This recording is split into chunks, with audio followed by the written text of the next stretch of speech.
The sadhus that we see here, who come from these akhadas in saffron, they come here, they take the holy dip. Do you that you're putting forth that… Of course, the whole culture has imbibed that message. It's only now those of us who got educated in the last 50 years, not getting it in our head. But do you think that's changed though, that there was certain awareness, then that there's been a sort of unlearning of that awareness in today's generation? You watch it, by the end of this Mahakumbh, there'll be over 500 million people come and gone. You think it's lost? You think it sends a message though to the next generation? Because do you see youngsters also here imbibing a lesson? I consider you young. I don't consider myself young, Sadhguru. Don't say that. I consider myself young, okay? Great, okay. So, 500 million people gather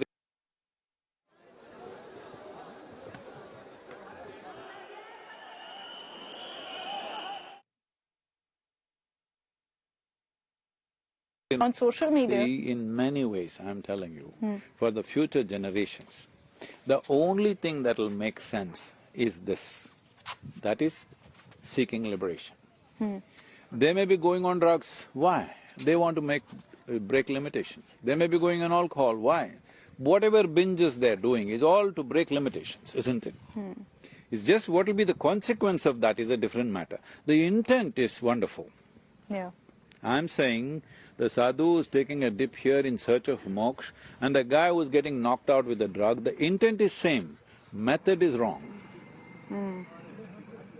So the end point is essentially the same, that's the… No, don't say that. Intent is same. Intent is not the end point. Intent is the beginning point, starting point. The mission. No, your intent is the starting point. Yeah, and then you work. Only if you do the right thing, you go to the end point. Otherwise, you'll get lost. Yeah. But the images on social media right now of a Mahakumbh, you know, on social media there's all this talk saying, do we really want this image of a Bharat, of a Sanatan Dharm Bharat, of a, or as they put it, a Sanghi Bharat? What's your response to that? Do you think it's wrong to have these images of sadhus and portray this as India? Or do you think that that is our culture? This is India. I want you to understand, for thousands of years, today UP government, Yogi Adityanath is doing a tremendous effort to make this into a successful process. But for millennia, nobody gave a call. There was no announcement. When the date arrived in the calendar, in the panchang, the date arrived, people just came, putting their last penny together, they came here. So you think they came for nothing? Nobody was advertising. Today, Mahakumbh is being advertised on the television and here and there and everything. But you just look back and see 1,000 years ago, who advertised? And yet they turn up on the right date. Yes, because… because we know when the alignment of Jupiter, Sun and this happens on the 7 planets. It's in the panchang. So people are waiting for that day. You must see, I don't know if you've witnessed this or not, somebody… now things might have changed, people are a little better off in the last few years, particularly in UP. People are financially much better off in the last 7-8 years, you know this? Big change. You see it in the Kumbh also. I'm saying the general, you know, like what do you call the GDP has doubled in 7 years' time. So they may bring their mother in a car or a motorcycle or something.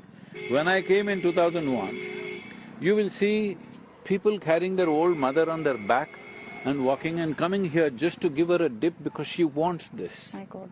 Okay? It is not simple. What is involved in this is for thousands of years. People have done this in pursuit of liberation, not in pursuit of pleasures of… Generation Z, or if there are more alphabets, they finished, is it? It's the alpha next.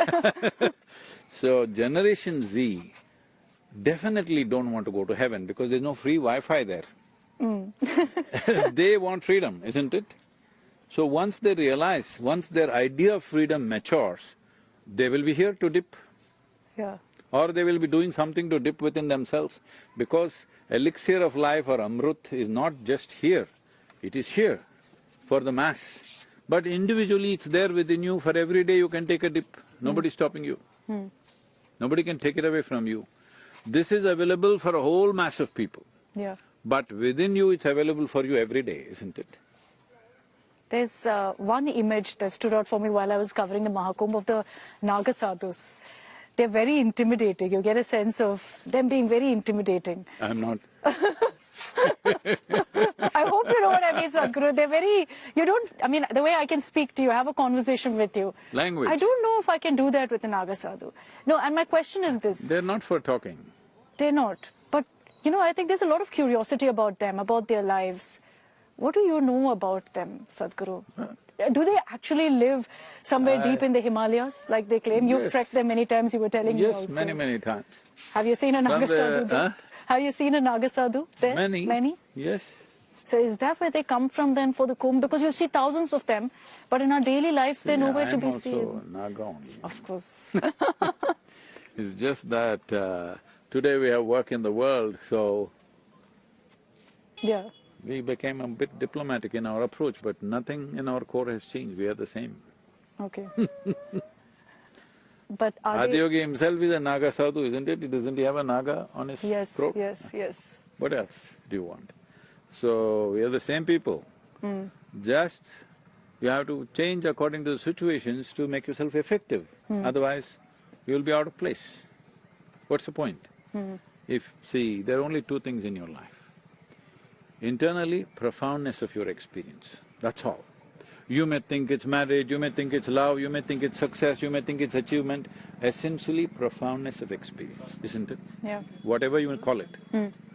Or somebody thinks it's drug, alcohol, meditation, whatever, or they saw God. Profoundness of experience, that's all you're looking for. But when it comes to the outside, impactfulness of our activity, this is all there is to life. There's nothing else, just look at it. Yeah. So when you do something, when you act in the world, you have to be impactful. Otherwise there's no need for action, you can close your eyes and sit in one place, that's better. Rather than doing action without impact. And if you have to be impactful, you have to be the way today the world is. Yeah. Otherwise you cannot be impactful. Very true. Yeah. So, they've chosen just profoundness of experience. They're not interested in impactfulness of action. They're not for action. And they don't care what anyone thinks. That's what I'm saying. Yeah. They're only focusing on one aspect, which is profoundness of experience and which leads to liberation. It's a flaky experience of the surface which traps you. Profoundness of experience, life liberates you. They're focused on that. They're not looking at the impactfulness of their actions. Well, I'm for both. Profoundness of experience is not a problem for me. So impactfulness of thing, accordingly I speak the language of the world. Okay.